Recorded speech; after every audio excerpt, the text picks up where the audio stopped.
Uh, Good morning, everyone. Welcome to another class today. As we all know, it's a virtual class, so please scan yourself in to mark your attendance for today's class. Make sure to scan yourself in. You can see the QR code displayed on the screen here, so please scan yourself in to mark your attendance. While we wait for the facilitator for today's class, that's Opeyemi will join us in the next 5 minutes, and then we kickstart the class. Thank you.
Hi, good morning, everyone. If you can hear me from your end, can you just signify on the chat session so that we can get to today's section? Today's session of good morning. Oh, nice one. Nice. It's good to have you all back for this wonderful session again, and very good, loud and clear. So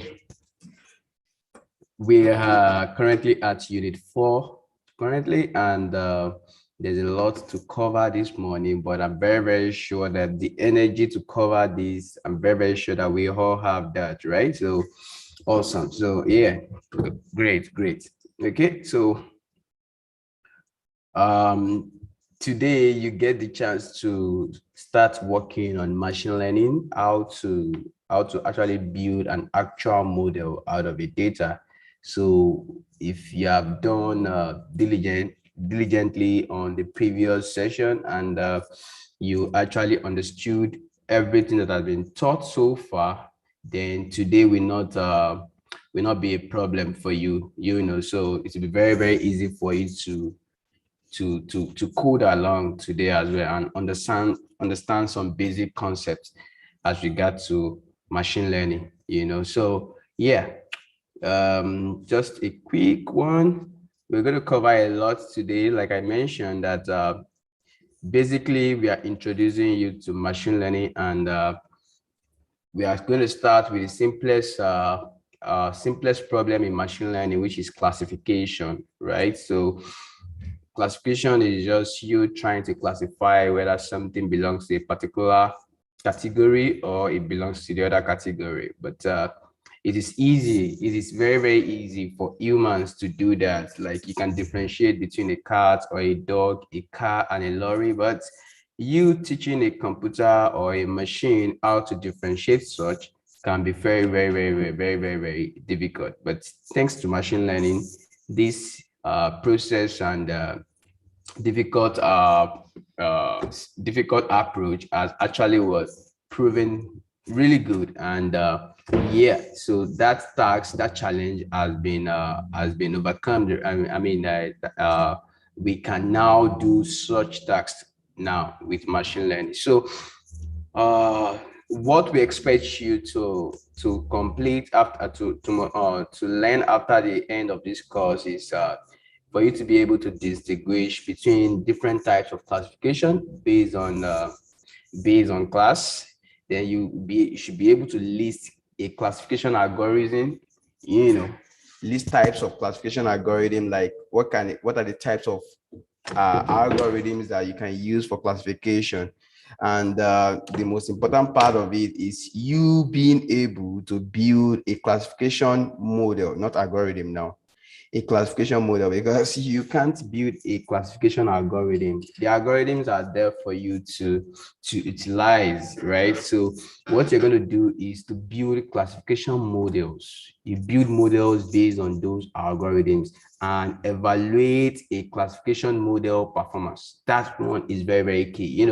You build a model. Now this model has been built. The next thing is to evaluate it. Like, is it actually doing what you want it to do? Is it a good representation of the system you're trying to model?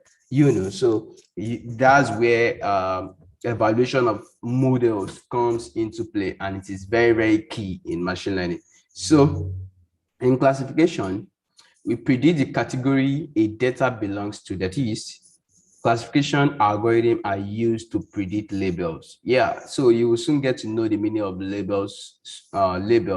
And example of classification problem includes spam detection. Like, if you have been receiving some emails that are just like more like what is referred to as BC on WhatsApp, right? So like, they just spam email. Have you ever wondered how Gmail and the likes of it are able to differentiate between a direct email and spam email? So they've been able to classify such, and get to even arrange how your emails are being displayed in your email, right? So you have it some that are directed to you in the inbox, and any other thing that looks like a broadcast or so, or spam, goes into the spam. So there are some machine learning algorithm running underneath that has been used to classify these emails to know whether it's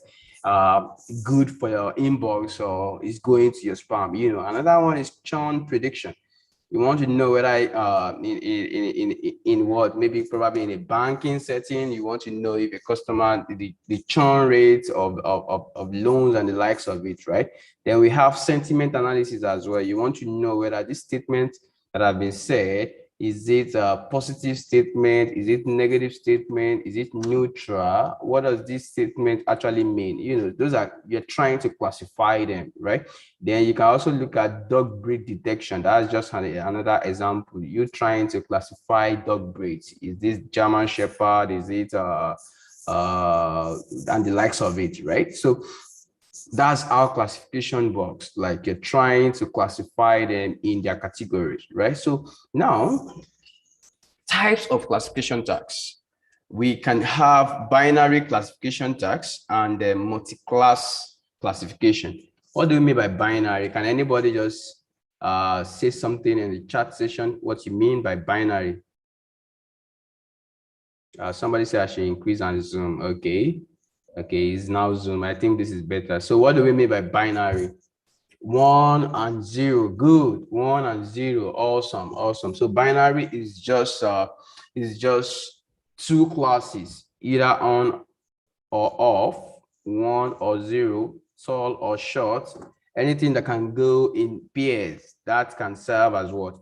Binary, right? So we have classification, we have binary classification, and we also have multi-class classification. Now, example of binary classification is something of email that we mentioned in the first case, that email spam detection. Is either a particular mail is what? Spam or what? Or not spam.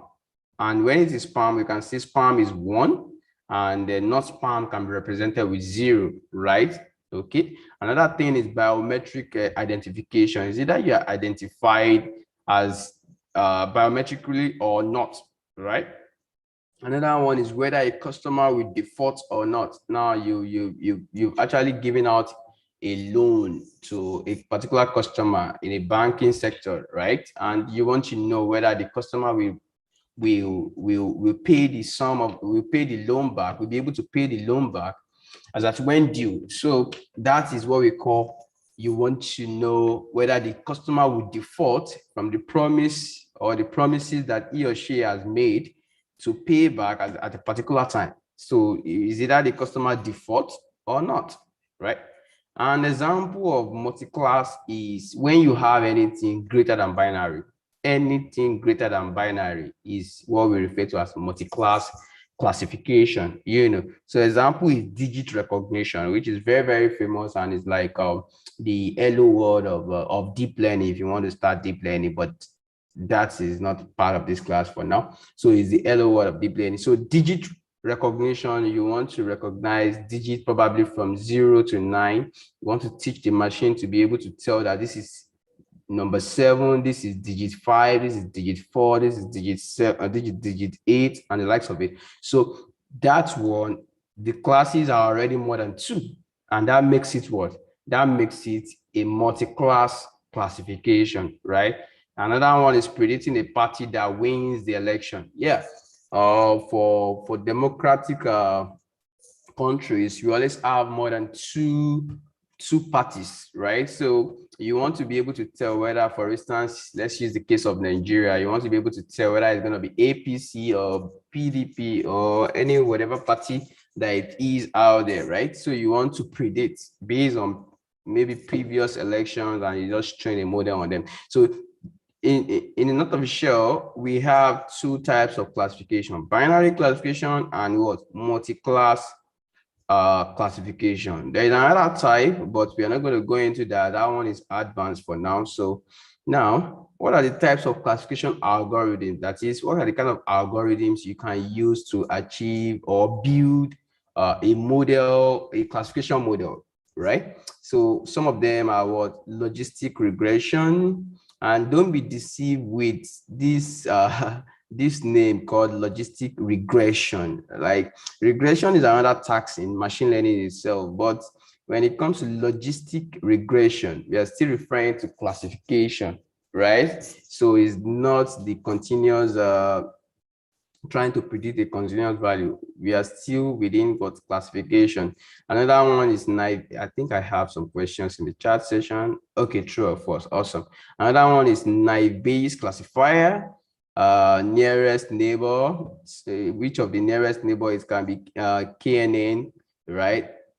Support vector machines, decision tree, boosted trees, random forest, and many more. These are just a few of the algorithms that we can use to achieve what classification, right?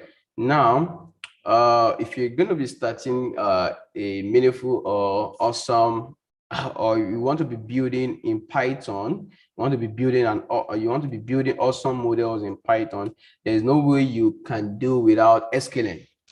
Sklen is like, let's say, a Python library that has already implemented all these algorithms, right? Scientific kit learning library, right? So Sklen is a library Python that provides many supervised and unsupervised algorithms. So if you want to be building all these models, you want to use logistic regression, nearest neighbor, support vector machine, and the likes of it, the best choice for now is Sklen. There are other alternatives out there, but Sklen has proven to be what? To be well maintained and up to date. You know, some are not even being updated anymore, but Sklen has devoted a lot of good effort into supervised and unsupervised algorithms. So it's a good one for you, right? So it means that if you want to be good at machine learning, then Sklen should be your friend. Like you should know how to use the Sklen library. It's very, very important. So it's built upon some packages you're already familiar with, like the NumPy. We still remember NumPy, right? NumPy, pandas, and matplotlib. So in Sklen, we have some of those things that have been built on top of them. Then the functionality that Sklen provides includes, so with Sklen, you can do regression, you can do classification, you can do clustering, you can do model selection, preprocessing, right? So now today we might be doing a lot of preprocessing, and we're going to be using some classes and functions from Sklen. Then we are not going to touch regression today, but we're going to do classification. And then no, we're not doing clustering today. Then we will do probably model selection if time permits us, right? Okay. Now, how do you get Sklen installed in your system? The easiest way to do that is pip install -u Sklen. And anytime you want to install a package on your machine, you just need to probably go to like Google and type the name of the what install Sklen. Look at this now, install Sklen. And if I do this, the first thing that it comes to here, and look at the command here, pip install what Sklen. I copy this, I go to my terminal, and I run that command, right? So that's how it works. So that is what we mean by, that is how we install Sklen. Or you can use Conda, right? So Conda, and you just get it installed on your system. So I believe some of you already have Sklen. If you have an Conda in your system, you already have Sklen. So if you are running your Python through Anaconda, you don't need to worry about installing Sklen, because Sklen comes freely with what? With Anaconda, right? Now, importing Sklen, this is how we import some of these algorithms that we're talking about for classification. We say from sklen.linear model, import this.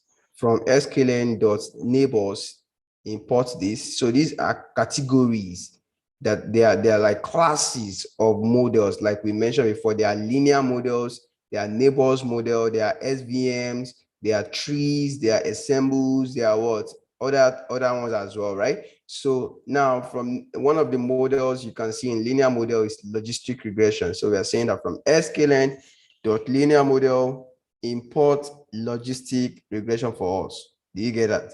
Okay, so now the same thing goes for the rest as well. And you don't need to cram any of this, but you should know the names of the models or the algorithms you want to use. That's the first place to start with. Like, for instance, if I forget how to import logistic regression, I will just go to Google and type logistic Sklen. Because I'm using Sklen, I'll just say Sklen logistic what regression. So if I hit this, the first one shows that it is in what? It is in Sklen, and inside Sklen, it is in linear model, and I have my logistic regression. So if I want to call it, I will say from Sklen.linear model import logistic regression. And if I'm still confused on how to do that, I can just scroll down and see whether I have any example in the documentation. Look at the example right. I just copy this, right, and go to my notebook and do whatever I want to do. Do you get that? So that is how to work around whenever you forget something, but you know that you can't have a good search phrase if you don't even know the name of the algorithm you want to use. So you have to familiarize yourself with the names of those algorithms and what they are used for. That's the first step. So that's that about that. Now, building classification machine learning models for hazard insurance problem statement, right? So the problem statement here is this is what we want to do today. Like, we just want to simulate this, and yeah, so we are no longer using synthesized data anymore. We are using real life data. So this is one of them. And so your work as an analyst, let's assume this, that you are an analyst already. So your work as an analyst is in the market department of a company that provides various medical insurance in Nigeria. Is what? Your manager is unhappy with the low sales volume of specific kind of insurance. The data engineer provides you with a sample data set for those that visit the company website for medical insurance. So you can already see the problem statement here that the manager is not happy that we have low number of people that are subscribing to our medical insurance, right? What's it called now? Insurance program, right? Now, but you have been hired as a what? As a data analyst, as an analyst, and the data engineer of the company has given you this data set. And in the data set, you have the user ID, you have the gender of the customer, you have the age, you have the salary, then you have purchase. And what does purchase mean here? An indicator of whether the user used, which is one, whether the user purchased, which is one, or not purchased a particular product. So you have this data set, 1, 2, 3, 4, 5, with 5 columns, right? So we plan to use the following classifiers to predict whether a person will visit the insurance company we buy or not. Please, can you just signify in the chat session if you've understood what we've discussed so far? I just want feedbacks. Like, do you totally understand what we've discussed so far? Okay. So we can go ahead. Also understood. Okay. Awesome. Thanks. Now, since we have this what data that contain user ID, gender, age, salary, and purchase. And the purchase here is either 1 or 0. Automatically, we can see that this is a classification problem. We want to classify whether the user purchased or not, right? So that's narrow our search of the algorithms we can use on the data.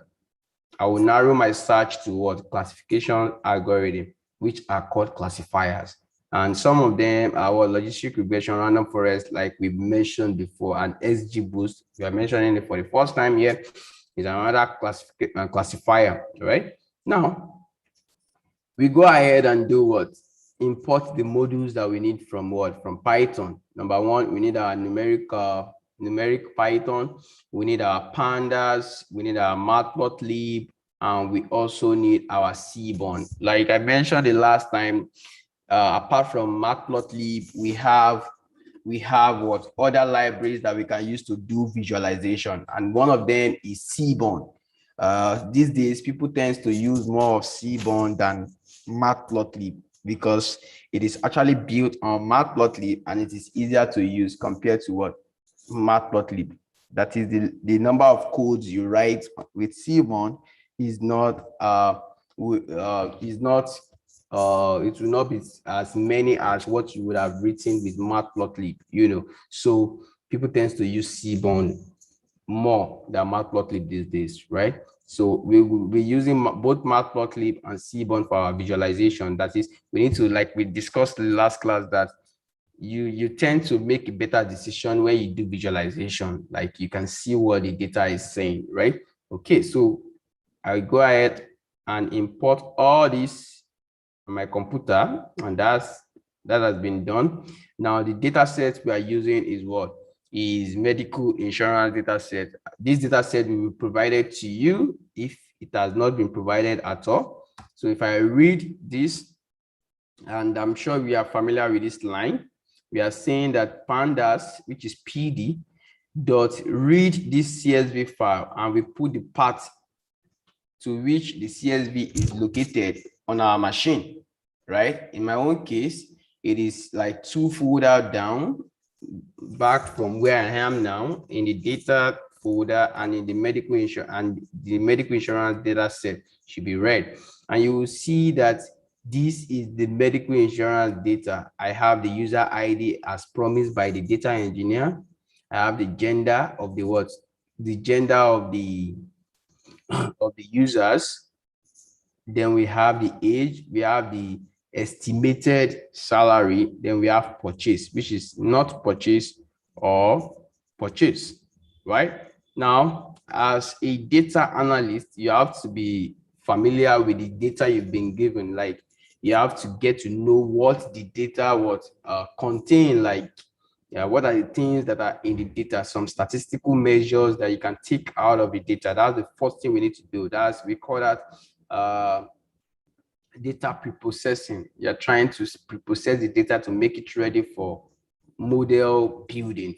But then you have to really take some time to do that. So if we reduce this to 5, let's say that we just want to see 5 of them, the first 5 data set, because everything is not purchased, not purchased, not purchased. So let's limit it to 20. With that, okay, I think we can do 10. I think we can do 10. We do that. Yeah, I think 10 is better. So we do first 10 of the data set. We just want to see what it looks like. We don't need to know the names of the customer, but their customer ID is very important. So that's that. Now, if you check the shape of the data, that is, what is the volume of the data I've been given by this data engineer? You can use the dot shape method on it, right? If you use the dot shape method on it, you'll see that we can see that we have 400 records. That is 400 rows. If you count 1, 2, 3, 4, 5, and the likes of it, it is 400. And the columns are what? 1, 2, 3, 4, 5. This makes it 5, right? So how many columns do we have? We have 5 columns, 400 by 5 columns. So that's what our data set. That's what we have in a data set. And if you look at the statement here, we have 5 variables and 400 instances of those that want to buy medical insurance or not in this data. So now the user ID is a random number. If you look at the user ID, where is it?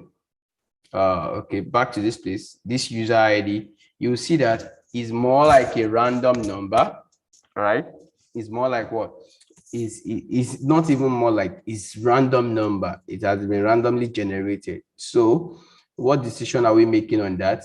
We are saying that random number generated for every customer to come to the company for medical insurance. Therefore, it is not useful in predicting whether the person will buy insurance or not. And it actually makes sense. Your ID is unique to you only.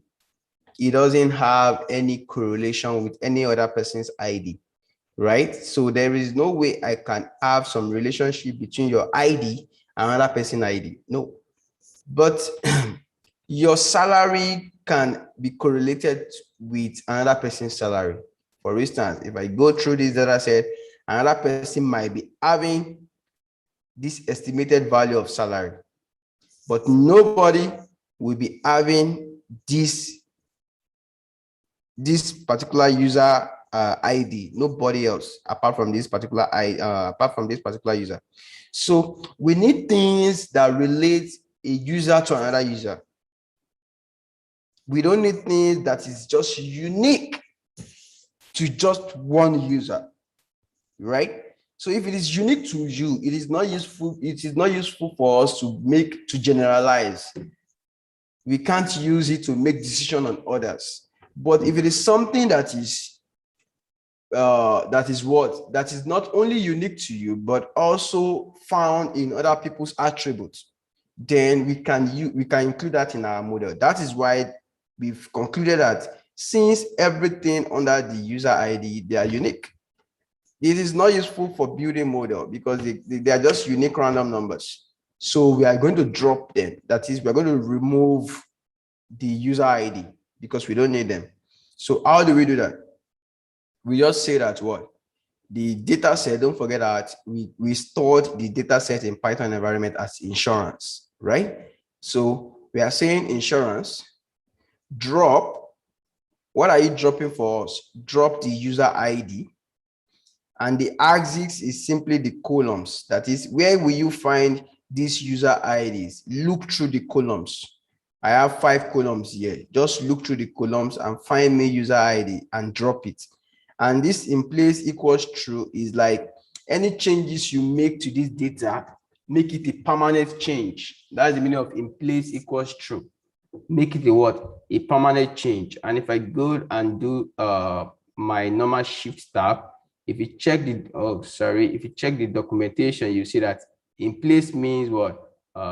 In place means if false, return a copy. Otherwise, do the operation in place and return none, right?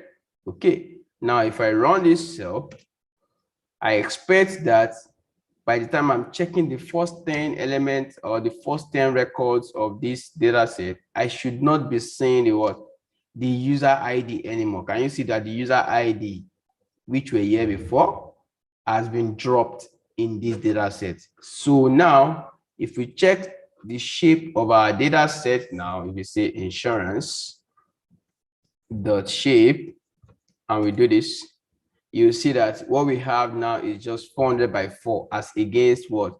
400 by 5 before. So we've dropped one column. Do you understand that? Okay. Now, if you we have a lot of chats in the chat session. Just use Ctrl+C, Control. Okay. Don't forget to use quoting in the brace. Okay. This person is just helping another person out. Okay. Awesome. Awesome. Now, great. So everybody understood why we dropped the user ID and the reason we have this data set now, right? Everybody, no, not this one, this particular one. We understood so far, right? One new message. Yes. Okay. So we can move on. Now, with this data set, we want to transform and recode the label. Now, what do we mean by the label? The label is what you are trying to build the model on.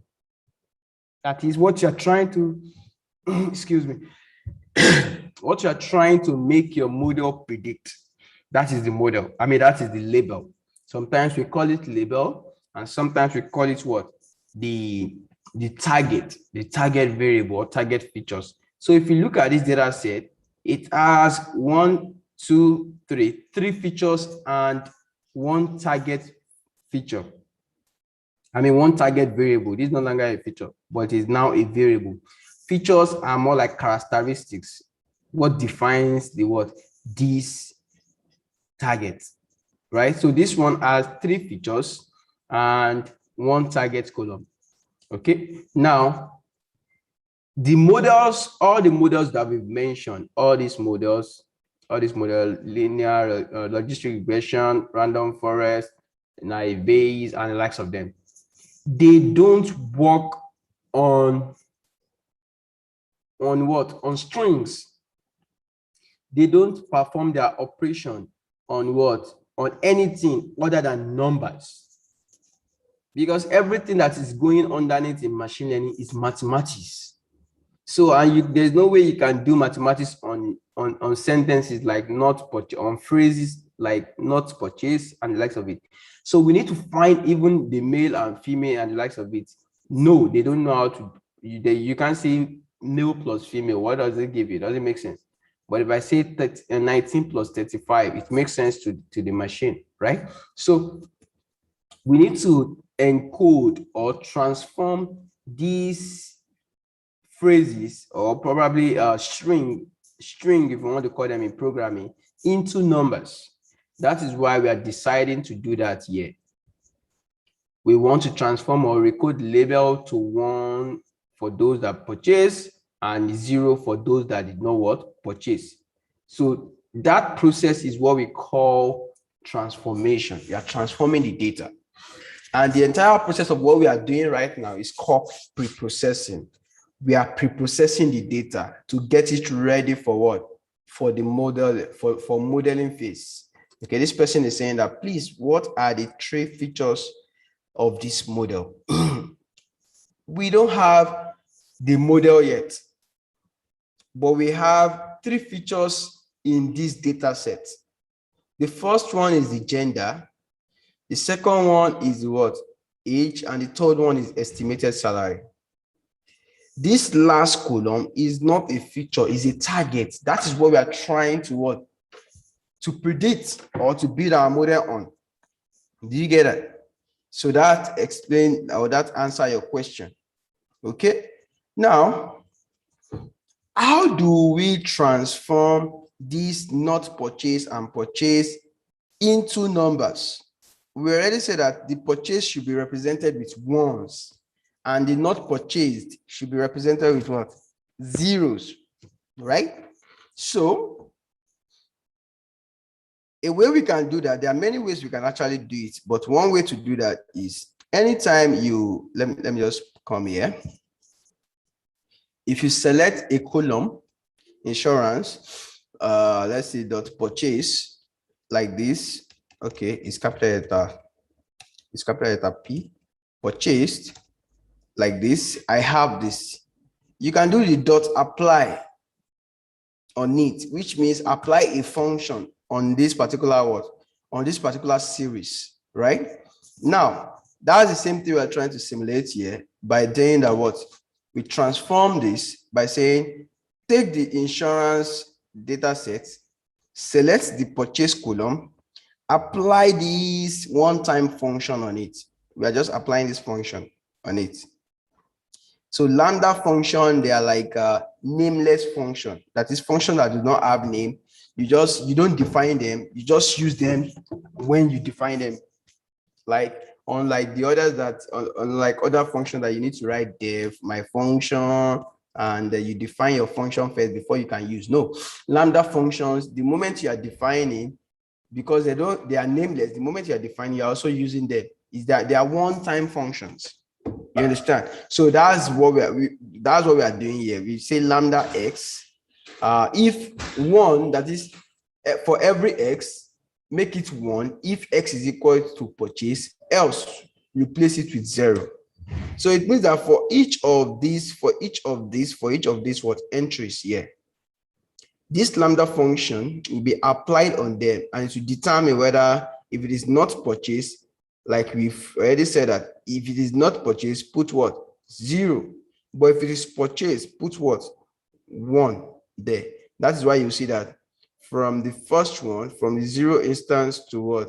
The 6th instance, you will see that they are all not purchased, and I expect all of them to be 0. That's why we see from 0 instance to 6th instance, we have everything to be what? 0. And the moment we see that this one is what? Purchase, it was changed to what? To 1. Do we get that? Do we understand that? Let's have that in chat session. It's very, very important you understood that. Okay, awesome, awesome.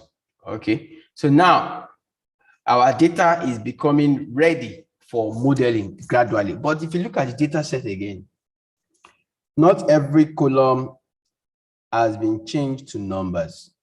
You can see the gender. The gender is still a string, male or female, right? So we have 3 features, include gender, age, and estimated salary. Why the purchase is the label or the target. Since the label has just 2 classes or category, purchase or not purchase, this is a binary classification problem. Yes, we've established that. So the next thing we are going to do now is do exploratory data analysis. What do you mean by exploratory data analysis? That is, you are exploring your data. You want to explore the data to kind of to get to know what is in the data, what the data can tell us.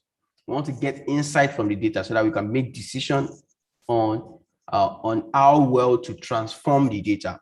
You know, this one, we just transform it from not purchase to purchase into zeros and one because that one is standard. But are there some things or some operations that can perform on estimated salary? I can't just say, okay, let me find the square root or let me divide it by 100. No, I have to do any decision I'm making on them has to be as a result of the insights that I've seen from the what? From the data set. So somebody's raising, okay, go ahead. You can ask your question. Somebody rose his hands now, but I can't see that person anymore. Okay, so if you have any questions, just drop in the chat session, right? Okay. Now, moving on. The exploratory data analysis is you are exploring your data. For instance, the fact generated by data exploratory data analysis will help us know those features that can predict whether the person will purchase medical insurance or not, which is true. You know, let us start by visualizing the proportion of the medical insurance or not. So like I said, the SNS here is C-bond. We're just using C-bond. Do a count plot for me and take X as my what? As your what? Take X as on the X axis, put purchase and use the data as what? Insurance data. So if I run this, did I run the other one? Did I run this? Let me see. Oh, we have not. We have to run this one first. Let's run this. We run this. Fine. Good. Yeah. So we have zeros for non-purchase and 1 for purchase, right? So we're just doing a count plot.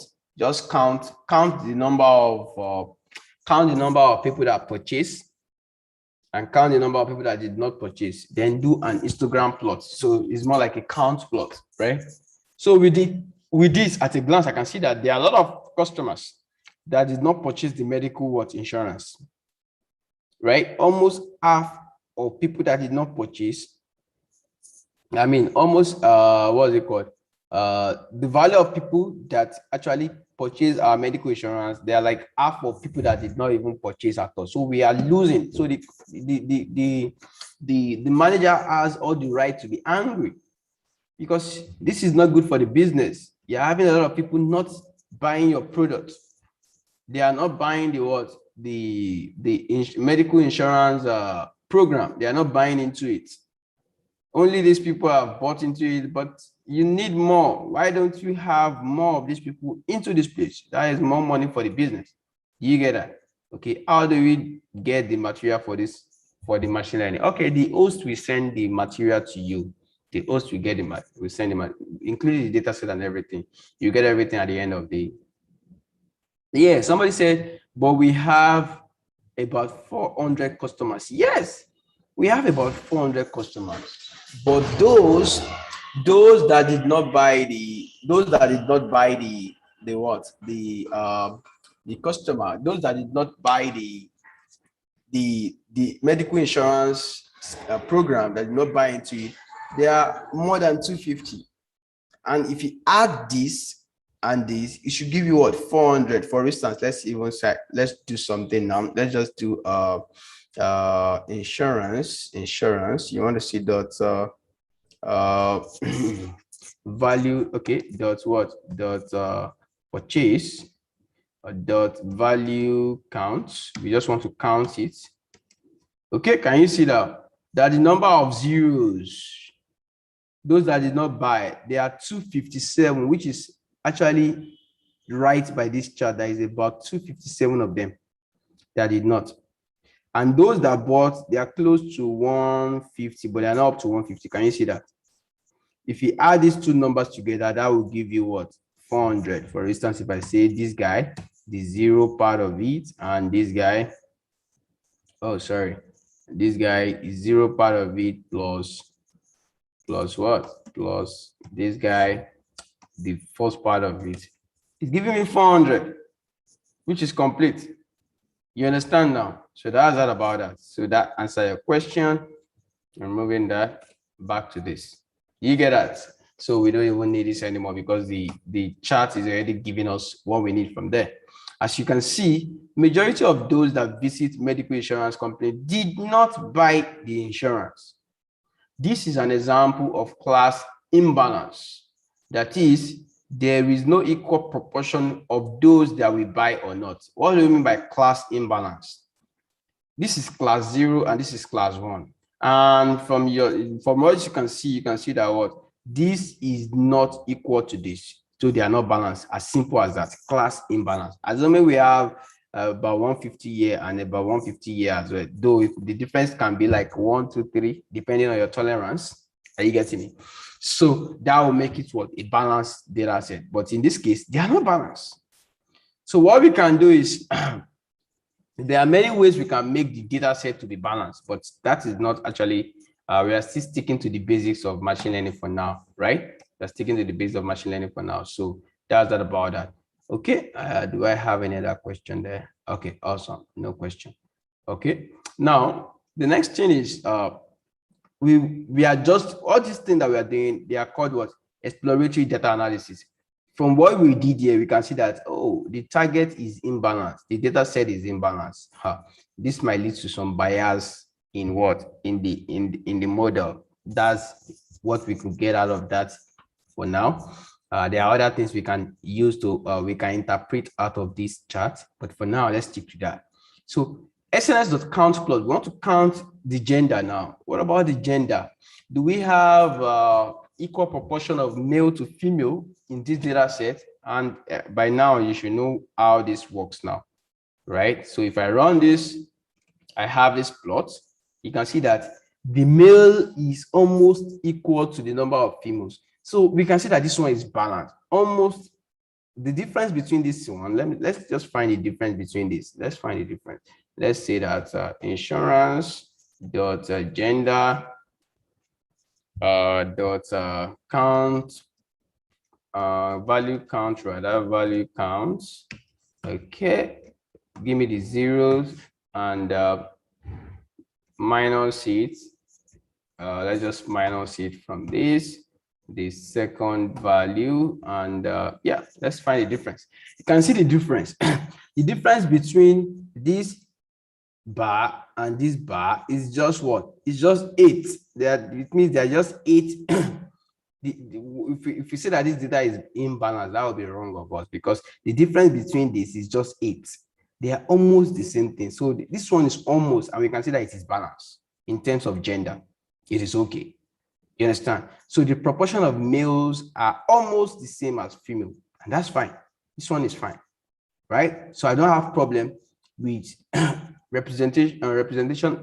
using the representative of males and female in the data set. They are well represented. Male and females are well represented in the data set. The gender is balanced. Another thing I can do is we can also do the count plot of gender against what? We can do the count plot of gender and differentiate it by what? by the purchase. That is, if for instance, what this plot, let's explain it via the plot. What this plot is explaining is that these two, both this and this, they are both males. Male, rather, this and this, they are both what? Female category. But in the male categories, some people purchase our what? Purchase our medical insurance, while some people did not purchase our medical insurance. So those that purchase our medical insurance among the male are like over 60 something. This one, can you say this? Those that did not purchase among the male are what? Are like over 120 plus. And if you check these two charts, you'll see that the proportion are almost the same thing. Both in the female, there are more females that did not buy than those that bought. There are more males that did not buy than those that bought, right? Do you have questions in the chat section? What is the value of a difference that indicates balance or imbalance in a standard way? Awesome. That is a good question from Said. That's a good question. Now, there's something we call tolerance. For me, in this data set, I can tolerate a difference of 8. If I can tolerate a difference of 8, then that is still balanced for me. But depending on the problem you are working on, for instance, there is no rule of thumb to how to tell that this data set is balanced or this data set is not balanced. If I were to be working with medical data sets, maybe I'm trying to predict a particular disease, right? Whether a disease is present or is not present. For instance, let's say that cancer is present or cancer is not present. You will know that in that case, it is a very critical case I'm working on, because any little mistake from my data set can result into over-treatment or under-treatment of that patient, isn't it? So in that case, my tolerance can be just 1 or 0. But in the case of something like insurance, I can still have my tolerance depending on the volume of my the volume of my data set. If I do some mathematics calculation, there are different ways you can do it. If you do 8 divided by 400 together, multiply by what? Multiply by 100. That's like 2%. So 2% can be a tolerance for me. That is, if the difference between the male and female, or the difference between any category in the data set is less than, if it let's say is less than if this guy is less than 10%, then give me let's just put tolerate,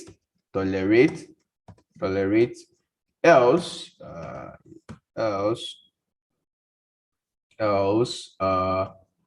don't tolerate.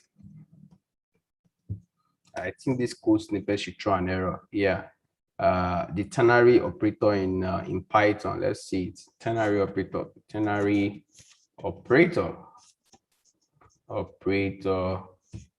in Python.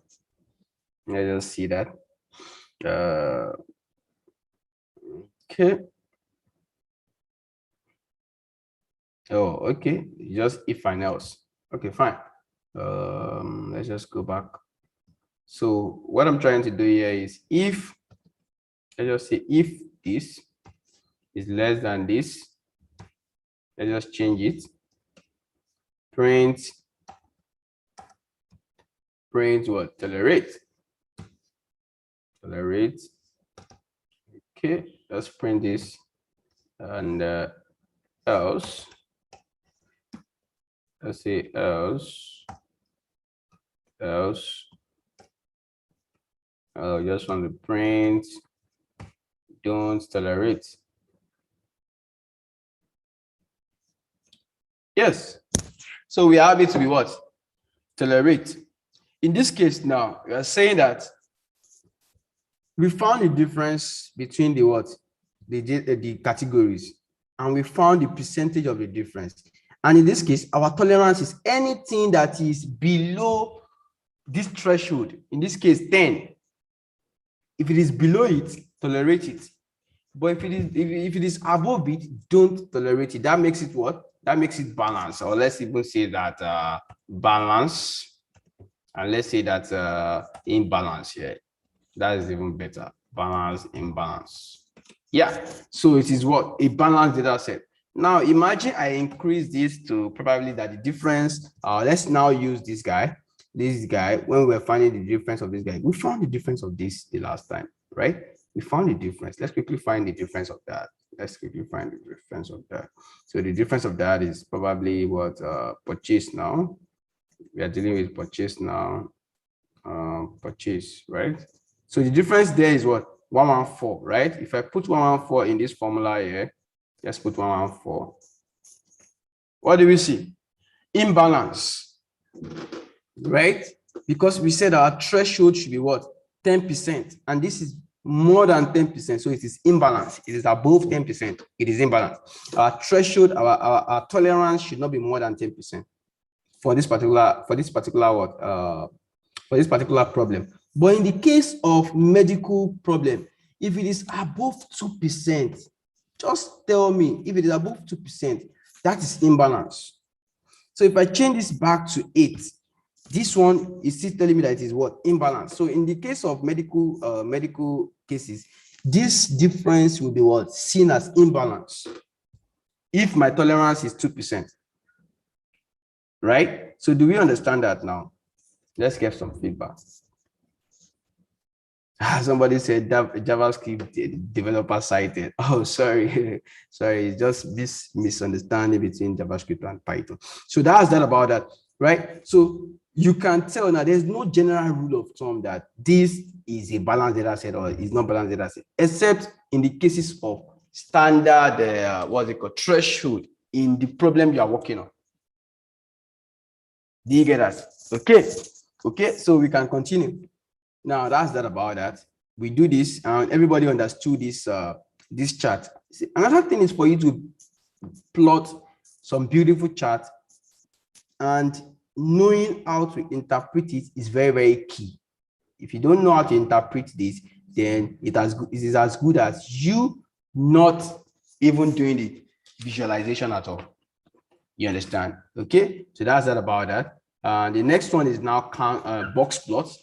We use box plot to know the range of our data set, the mean, the upper quartile, and the lower quartile.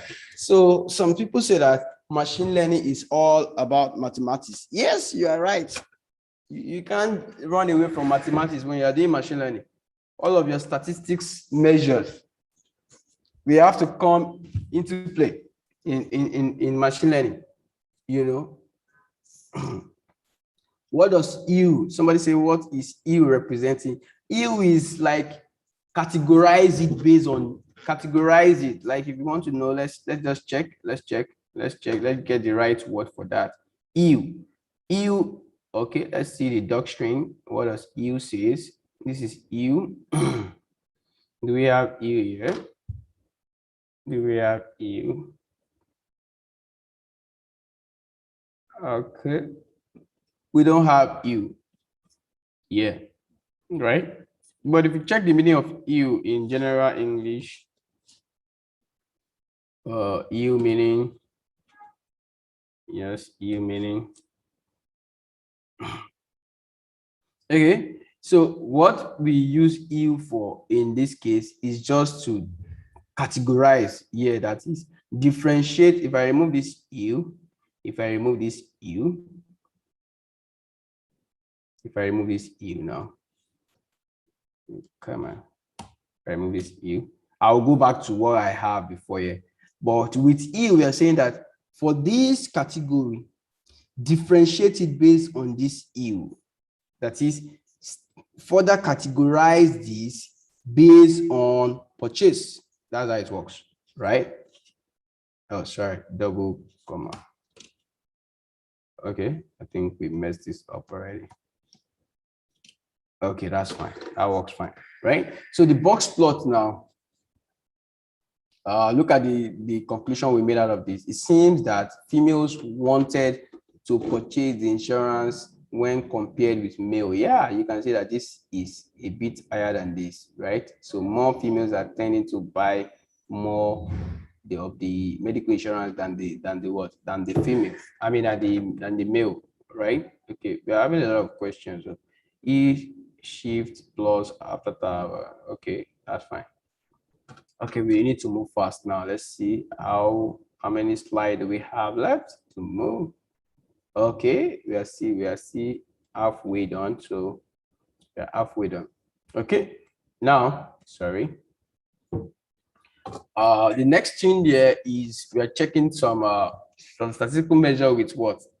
With box plot. And the box plot, you see that what do you notice in all this analysis we are doing? There's a way most of them are relating to the target variable. Yeah, we are focusing our attention on the target variable because that's what we want to build the model on, right? Okay, so now from this place you can see that SNS of box plot. Box plot is just another way of is another plot that shows the upper quartile. It shows the upper quartile, lower quartile, the median, and the likes of it. There are many measures in the simple box plot, and the outliers also, right? So we said that on the x-axis put purchase, and on the y-axis estimated salary.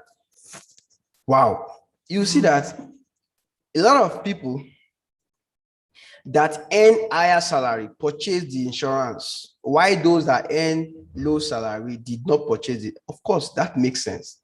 Look at this, is estimated what salary, and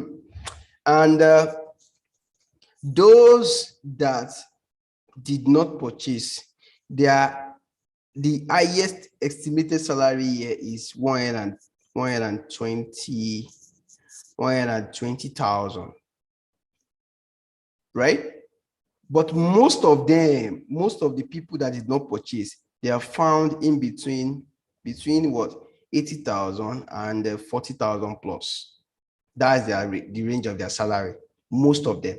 Why only few are actually earning like 140K, but still did not purchase our medical insurance. But majority of those that purchase our medical insurance are between those that are earning between 40,000 and what, 120,000, and a maximum of over 140,000.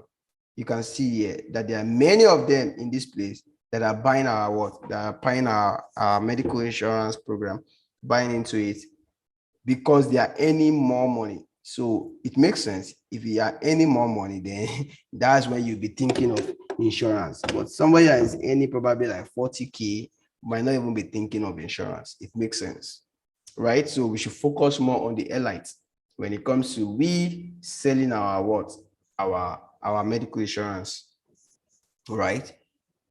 So that's that about that. You can see that the whole thing you want to communicate from the data is found through what?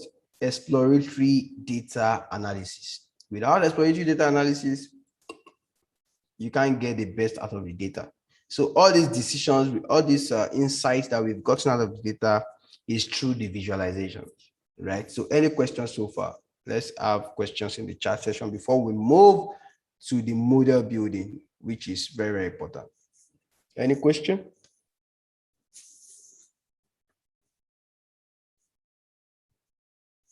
If you have question, you can use the chat session now before we move to the next phase. Okay, Jamil, please go ahead. You just raise your hand now. How did you separate the 1 and 0? I think we did that up here. We did it here. We did it here. Where we were what? Where we apply this nameless function, and that we did it there. Okay, another person with this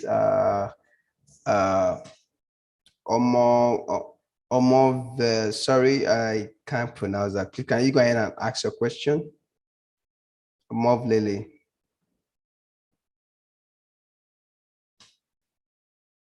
What was the question? So exploratory data analysis is mandatory.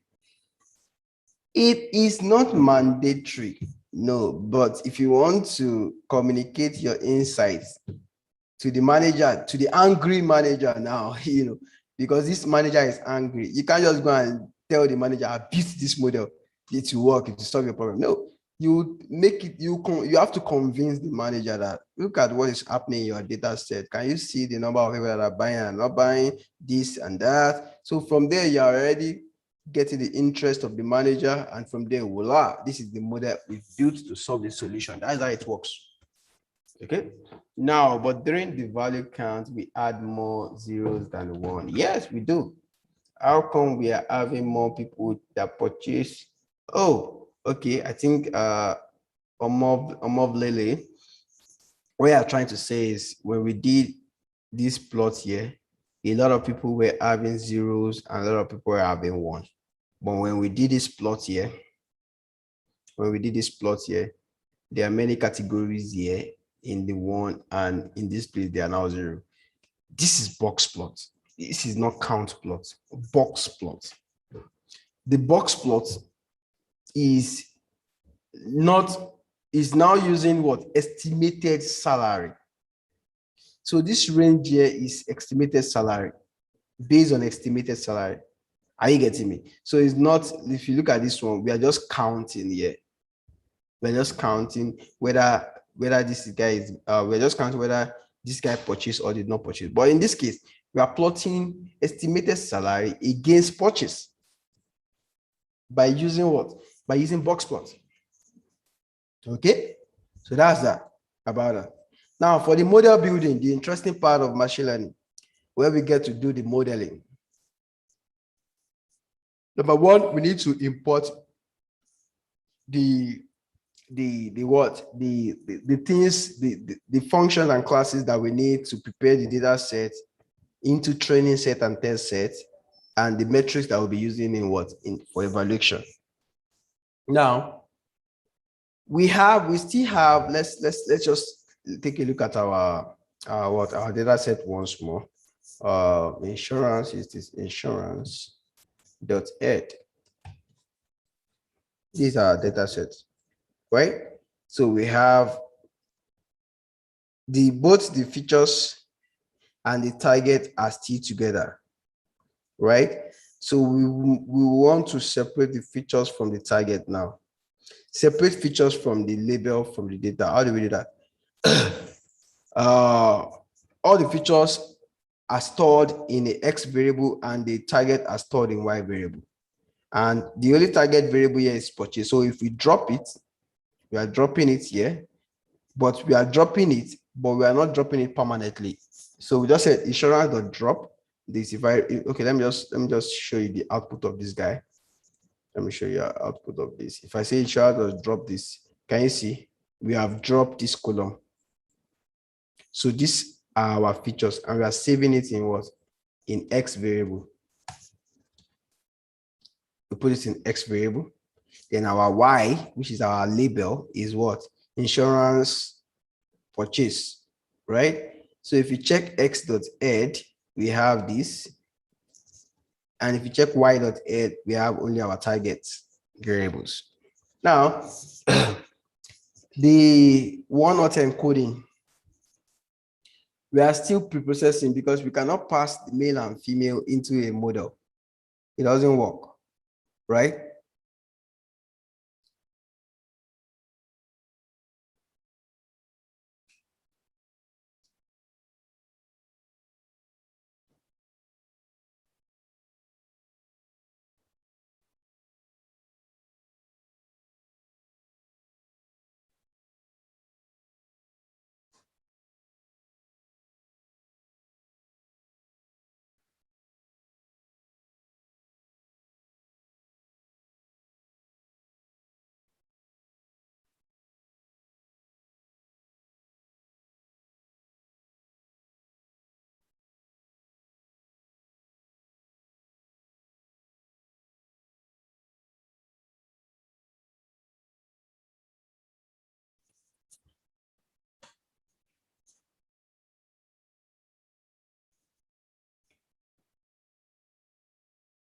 So what we have done is we've done the label encoding of these and the likes of it like that. And do you understand that the label encoding part of things? Do you understand that? The one-not encoding. If you understood that, I just explain it in the. I just explained this now. If you understood it, can you let me know in the chat session?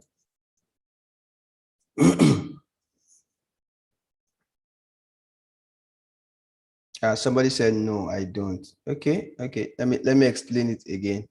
I will explain it again. Now, for the like what we did to this, we change it to zeros and one. If you check our, let's check. If you check the insurance dot what gender, let's see the number of genders we have. The dot value, let's just value count. Yeah, we can see that we have male and female only. Oh, we can even get that from here. We only have male and female, so we can say that male should be 1 and female should be 0. That's one of them. That's encoding. You are encoding it. But in this case, where is it? In this case, can you see what we have here? One-not encoding. One way to encode this is one-not encoding, right? As discussed in part 3, we need to create one-not encoding for all categorical features in the data. Some algorithm can work with categorical data, but this one we're using doesn't work with categorical data. So one way to do one-not encoding is very simple. Like you have male and female in this column. This male and female that are in this column becomes a column in the data set itself. Male has his own column, female we have his own column. So like for this instance here, this is male. Under the male column becomes 1. Under the female column becomes 0.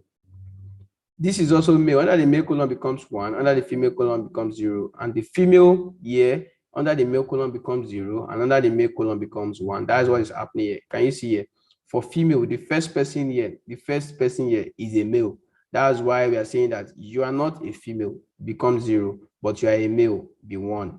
You are not a female, becomes 0, but you are a male, 1. But now this person is a female, but not a male. So this representation here, on and off, and 0, 1, 0, 0, 0 is still the same thing as this male, male, female, male, male, female. Do we understand that now? And one way to do that with pandas is to use the get dummies. We call them dummy data. pd.get dummies. These are just dummy data. Get dummies of this. Okay, Zion. Okay, that's fine. So now we have that, and now we can now put it in what? Just get dummies of X for me. Now, if you do get dummies of X, this is what our data set will look like. We don't have that male and female anymore, but now we have what? Age, estimated salary, gender to be gender female, and gender male. So our X, everything in our X is now what? Is numbers, right? They are now numbers, which makes it ready for modeling, right? Now, if we do that and save it in what? In our X, and we do x.add, we don't need that again. Now, if we do x.add here, x.add, yeah, so this is what our X looks like here. And let's see what Y looks like, y.add. Yeah, this is what Y also look like. You get that? So we have our X and we have our Y. The next step to do is to divide the data into training set and test set. That is, we train with a volume of data set, then we test with another volume of data set. So the training set should be different from the what? The testing set, right? Now, for the training set and the testing set, one way to divide the data set is to use the train test split. That is, the train test split is just a function or a class in what? In Sklen model preprocessing, right? So with train test split, we are passing in our X and our Y, and we are saying that the test size, use 20% of our data set has a testing size. And this thing should be done randomly, but with a random state or random state of any number here. You can put the year number here. You can put any number here, 2021. You can put any number in this place.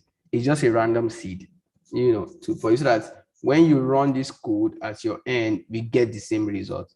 Or when another person runs this same line of code, we always get the same result. That's the meaning of this one.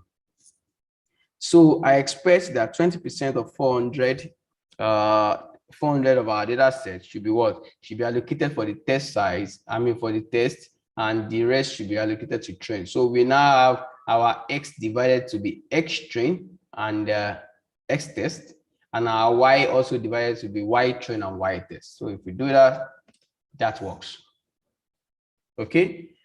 We now have X train and Y train and test, X test and Y test. Now model training. We want to train with logistic regression. This is one of the algorithms that we can use. So we import logistic regression from Sklen modeling, and we instantiate the logistic regression objects.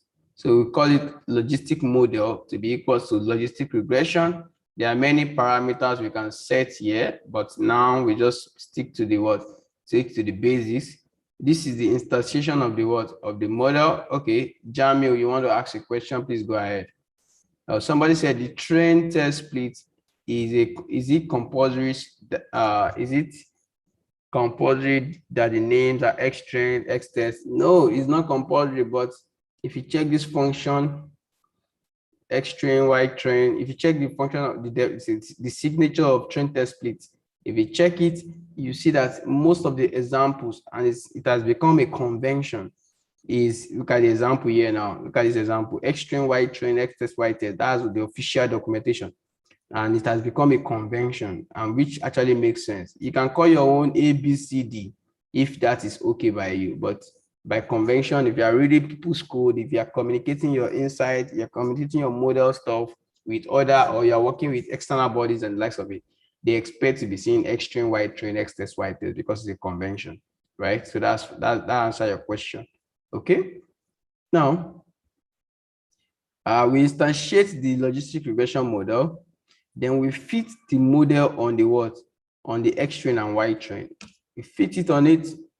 And now the model is training. It has finished training. Now we have a logistic regression model. It has been trained on the what? On the what? On the data set, right? So you can see that we fitted it on the X train and Y train. We train with X train and Y train. Then we can test with X test and Y test, right? Okay. Okay, just a second.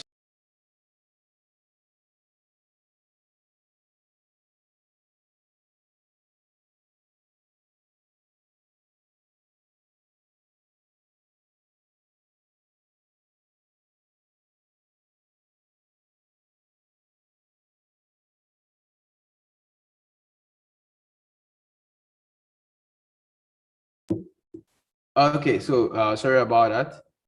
Okay, that's fine. Somebody's asking another question, Jamie. Okay, you're gone. So we fitted the what? The X train and Y train on what? On the logistic model, isn't it? Now that we've done that, the model, we've trained the model already, right? Now the logistic model that fit trained logistic regression model, the model is now ready to make prediction for unknown labels using the what? The X test, right? So now if we do logistic model dot predict, that is predict for our X test, these are the predictions for the X test. Most of them are zeros, right? Now that we have a trained model and we have what? Our predictions for the test data set, we can as well just do some evaluation, but in this case we're just saving the what? The prediction for the X test in a variable called logistic what? Logistic predictions. Now the model evaluation, we want to evaluate the model that we built Is it good or bad? Is it doing well or doing wrong? How good is this model? We have to evaluate. One way to evaluate classification model is the use of confusion matrix. This confusion matrix is very, very important for classification models. You want to know the true positive, the true negative, the false positive, and the false negatives. What does confusion matrix means? Let's just is there any okay, this is fine. This is fine. Let's use this.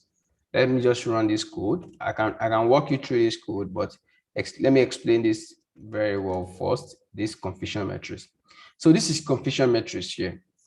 We have the truth values and we have the predicted values. Let me just make it known to you that this Y test is the same thing as the truth value, while the logistic prediction, they are the predicted value. Are you getting me?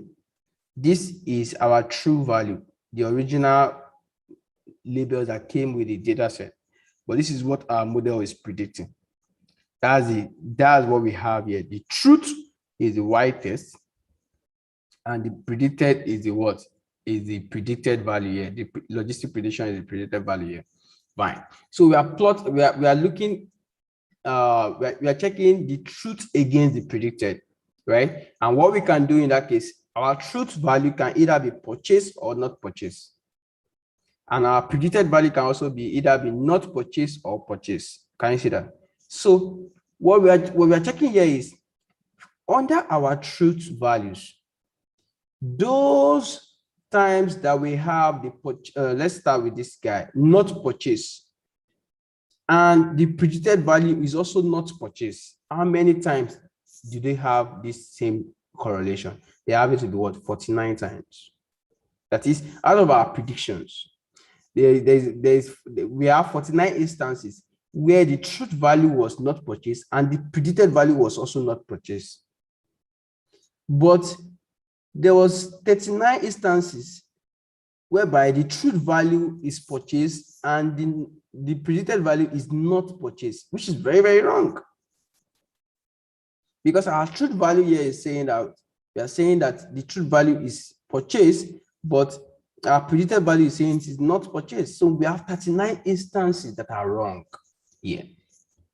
The same thing goes to this place when you have it to be purchased and also purchased for the predicted as 0, right? Now, confusion metrics can be very, very difficult to interpret sometimes, but let me check if I can have a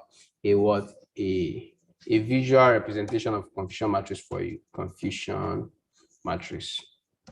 Let's just have that. Okay, I think this will solve the problem for you.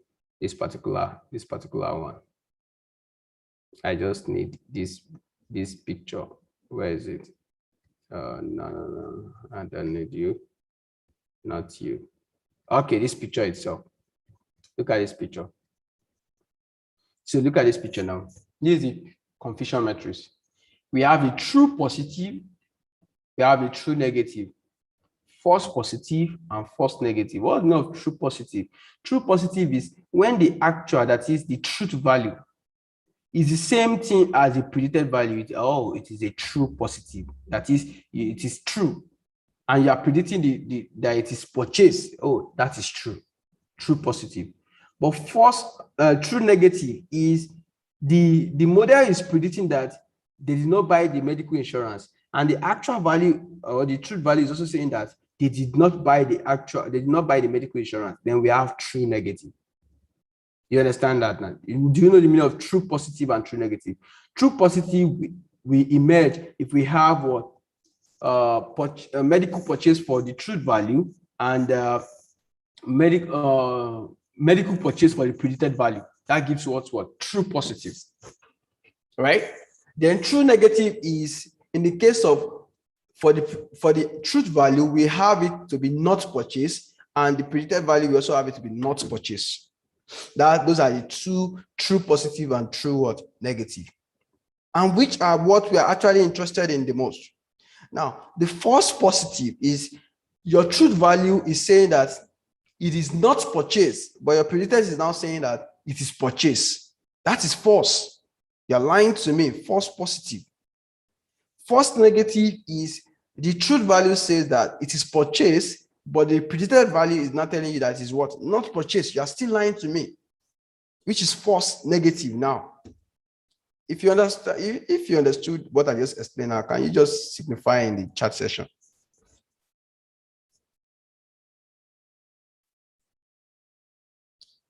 Understood. Okay, that's great. So we understood the confusion. Somebody said I did not understand. Explain again. Okay. I think you will have to even watch a YouTube video on confusion metrics, because it's always a bit confusing at first, and that is why the name is even confusion metrics, because it's meant to even confuse you also or something, right? It's a bit intuitive, but I will study again. Please study it again, because look at it. If I go back to my code, we have two things. We have the actual labels, which was in our data set itself, and we have the predicted label from the model. So it means we have the truth and we have the predicted. But now we are not looking at the difference between the truth and the predicted. And because it is binary classification, we can use the confusion matrix on it. We can, so it is, there are four cases that could be happening in our prediction and the truth. Is either the model has predicted that, yes, this person purchased, and the actual answer to that is also, yes, he purchased. That is the true positive. Or the model is telling us that this customer did not purchase, and the actual answer can also be, oh, the customer did not purchase. That is true negative. But in the case of the model predicting that this particular customer purchased, and the actual answer is that the customer did not purchase, that is true, false what? False positive. And false negative is the model is telling us that the customer did not purchase. Meanwhile, the customer actually purchased the medical insurance. Do you understand it better now? Somebody said we should re-explain the splitting of the X and Y. Okay, the X and Y are our data set, the entire data set. But we can't train our model on all the data set. If you train the model on all the data set, then we will not have something to check how well our model is predicting.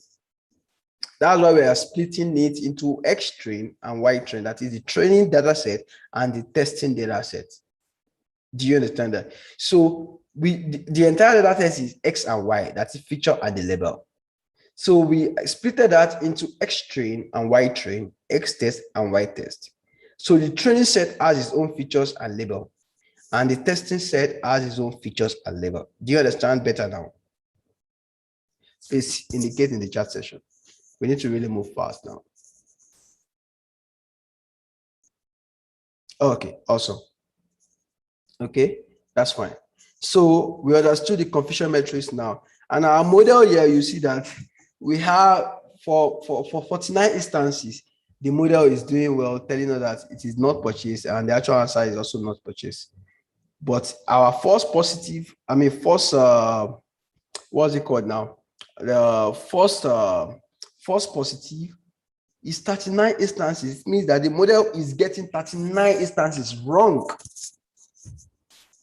So we can see that this model is not actually doing well, because if all you could get right is just 49 instances and you're missing 39 instances, that's not good enough, right? So that's that about that. And now let's interpretation of naive Bayes model evaluation. So this interpretation is now, there are 53 true negative. Oh, sorry, we are not doing naive Bayes here. Okay, let's leave this comment for now. We can check the accuracy by using the accuracy score. So the accuracy of our model now is what? 61% out of 100.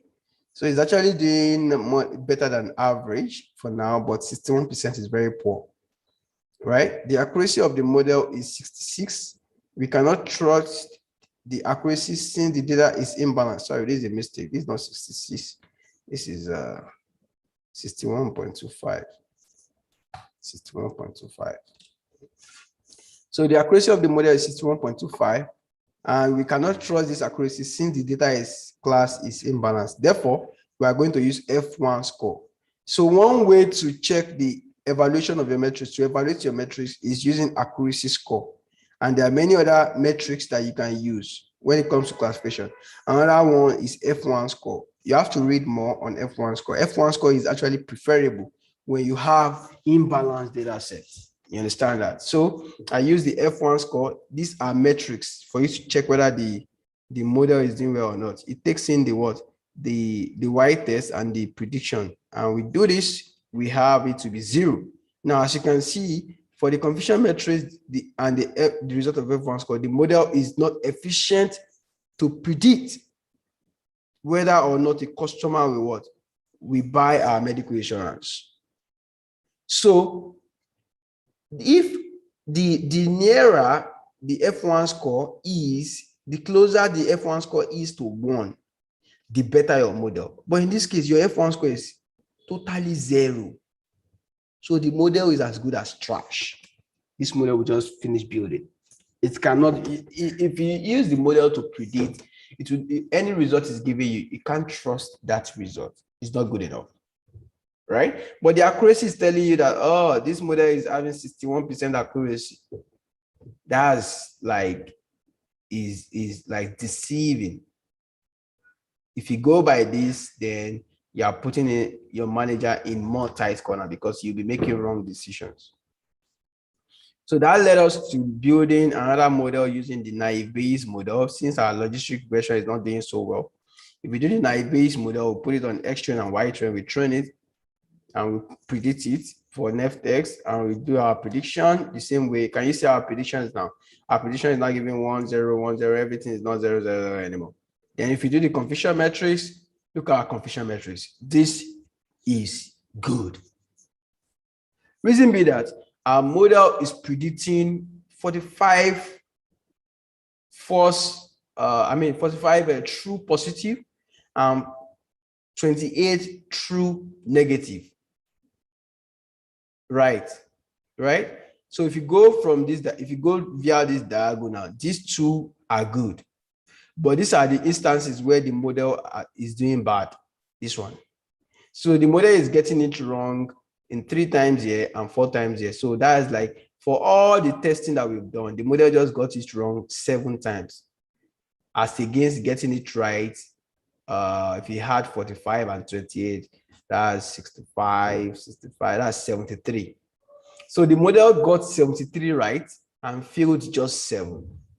So tell me, this naive Bayes model compared to logistic regression model, which one is better?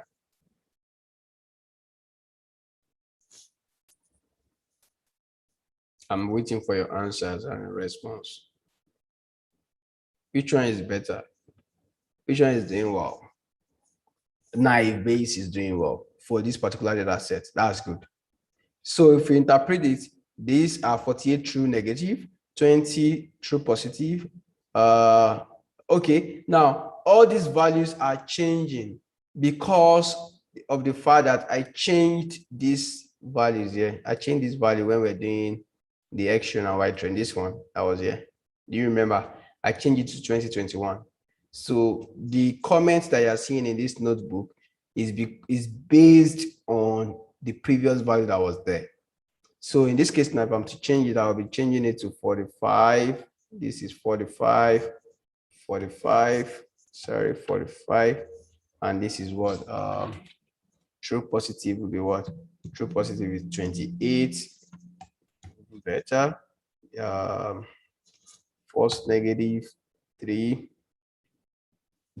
Let's check that diagram again. Okay, false negative is up. False negative will be 4. And the false positive is 3. Okay, so that one is good. So evaluation metrics, let's check the accuracy. If you check with the accuracy, it's giving us 91% good. Let me change this back to 91. 91% good, right? But if you now check the F1 score again, it's telling us 88.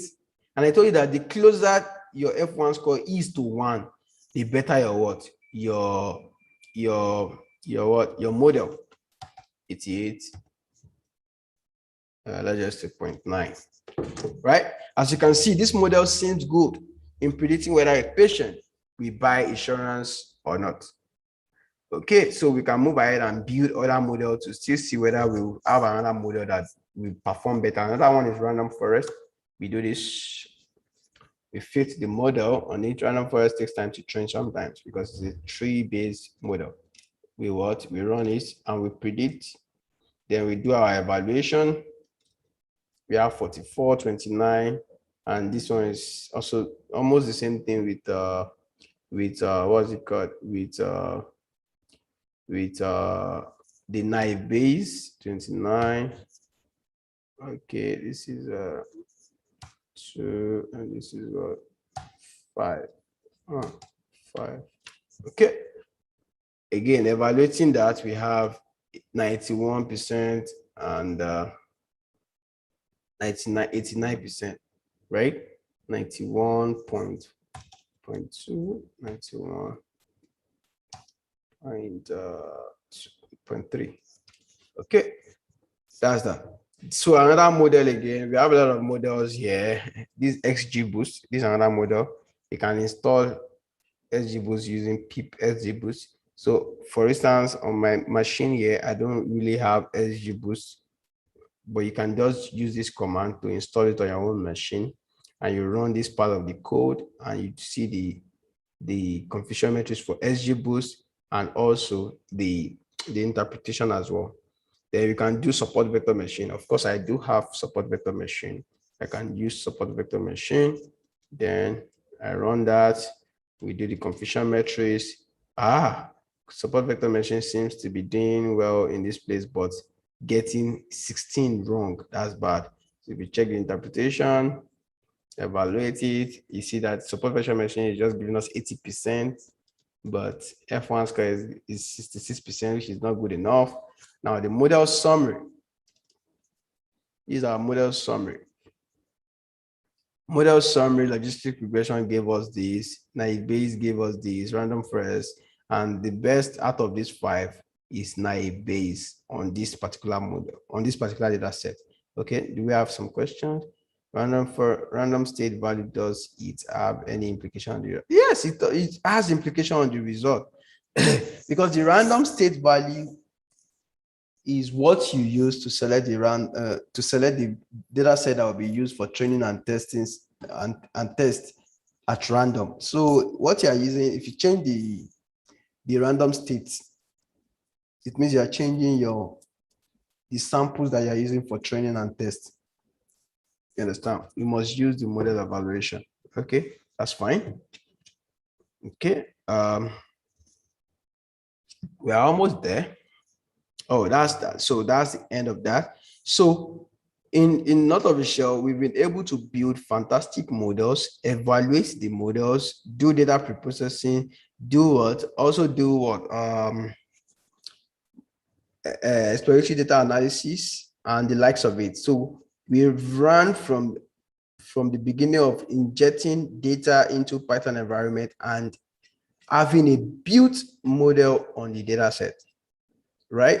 So if you lay your hands on this notebook, I want you to do some modifications to the notebook so that you can also try your hands on building machine learning models yourself, right? So we have something in chat. So kindly drop any question here. Okay, you can drop the question here. And also, there's still one more thing I need to introduce you to. There's a platform we call cargo.com. How many of you have heard of Cargo? Cargo.com. Okay, Cargo is the home of data science. This is cargo.com. It is the home of what? Data science, like everything you want to do about machine learning, deep learning, anything AI, this is where to go, cargo.com.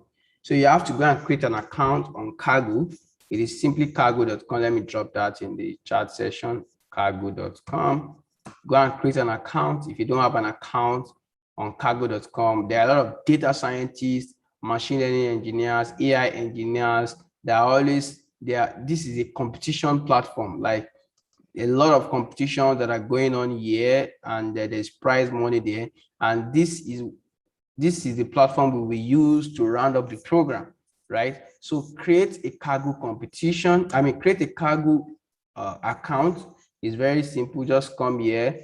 For myself, I just need to log out, but for you, you will be having the option of creating your account, right? And once you've created your account, you can watch one of our, let me see, Data Science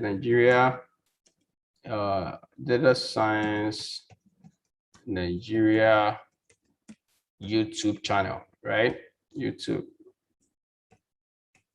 Still on the YouTube channel, if you go to Data Science Nigeria, you will see, where is it called? AI every day. So the link will be sent to you on how to get started on Kaggle, right? There are many videos here, there are many of them, but the link on the particular video I want you to actually watch will be sent to you. It is how to get started on Kaggle. There are many contents here out of which I have that particular link now, but the link will be communicated to you. So that link, when you watch the video, it will make you understand how to actually navigate around Kaggle.com, because you need to create your user account and get familiar with how Kaggle.com works. And anything we predict out of this model here, we will be making submission on what? On the Kaggle.com for the final competition that everybody will be will be doing, which is the requirement for, I think, the certification of this program. So once the link has been sent to you and this data set and this notebook has been sent to you, try to get your hands dirty. Try to open an account or create an account with what? Kaggle.com, and get familiarized with Kaggle.com. There are many things you can learn from Kaggle. There's data set, there are people's code that you can read and learn from, and they are not just some code that are not well comment. If you check people's code, for instance, if I take this person's code, is somebody's code, it's walking me through how to do EDA and prediction on this data set. I can read the comments, I can go through all what he's doing, everything, and the likes of it, the visualizations he has done, the code, and everything. And before he builds the model, can you see it's a standard approach that we are doing? Look at the box plot as well. There are many things you can learn from this platform, and this person is doing something on churn and not churn.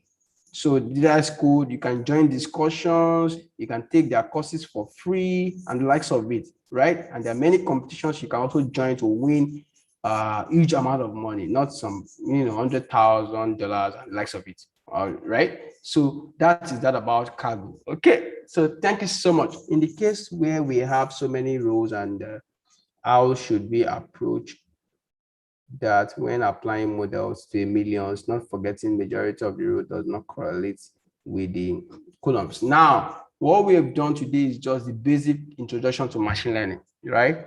So by Thursday, the instructor will also take it from this particular spot and also take it to the next level. So there are many things you still need to learn on machine learning. This is just getting started with machine learning to build a simple model. So things can get complicated from here henceforth, right? Okay, awesome. So I'll stop sharing now. Thank you for your time. So Babatunde, you have the floor.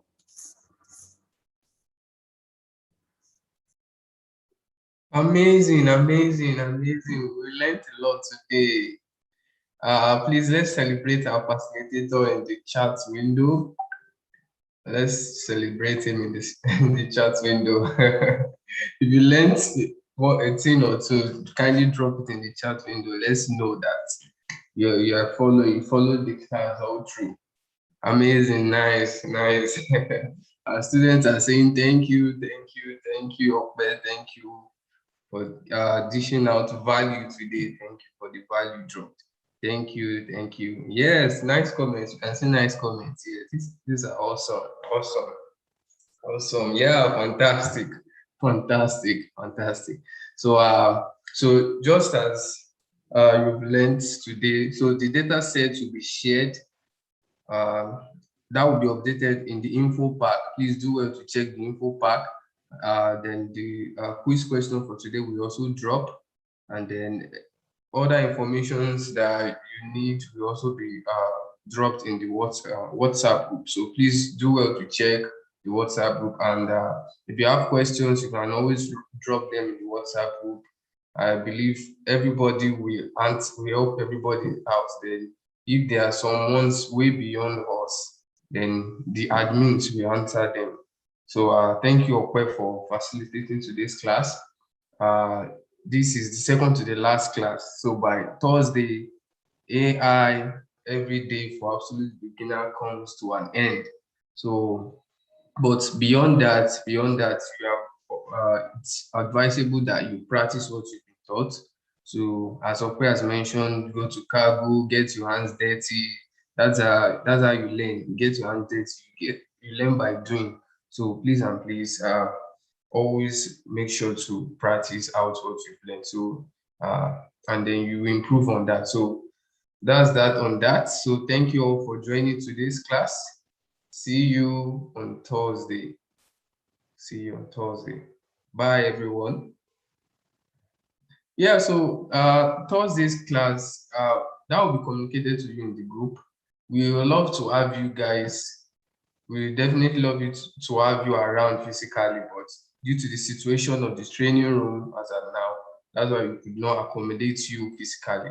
So, but then again, if Thursday will be a physical class, you will be updated in the WhatsApp group.